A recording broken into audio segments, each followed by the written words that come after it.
అన్న నమస్కారం అన్న. థ్యాంక్స్ అన్న జింబాబే అన్న. నేనన్న సూర్యకుమార్ ఒక గొట్ట సూర్యకుమార్ రా నువ్వు ఒకసారి. ఊరు మీరు మనుషులా మాన మృగాలరా మీరు అసలుకేనా?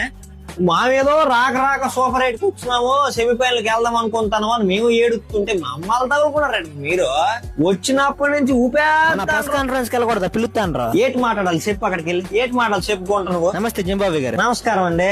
చెప్పండి ఏటి చెప్పమంటారా చెప్పండి. మొదటగాను అతను ఎవరినో దించాను, సంజీవ్ శాంసన్ అట. శాటా అంటాను.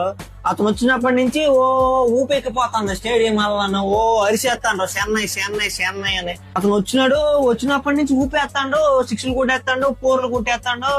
ఎందుకు వచ్చినాడు, ఎందుకు బాధినాడు, ఎందుకు వెళ్ళిపోవడం ఎవరికి తెలీదు.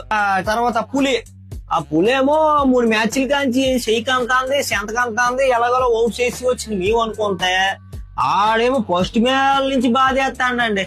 ఓ అరిసేస్తాడు, గర్జించేస్తాడు. ఇంకా ఆడిని ఎలాగో ఆపివరా బాబు అనుకుంటే ఆ తర్వాత వచ్చినోడు ఎవడో ఏదో జేబులో జోవట. అది పాకెట్ డైనమైట్ సార్. అదేనండి, అదే ఆ డైనమైటే మా మీద వచ్చి పేర్లేంది. ఆ డైనమైట్ సూర్యకుమార్ యాదవ్ మహానుభావుడు అక్కడే ఉన్నాడు. అన్నా నమస్కారం కొట్ట.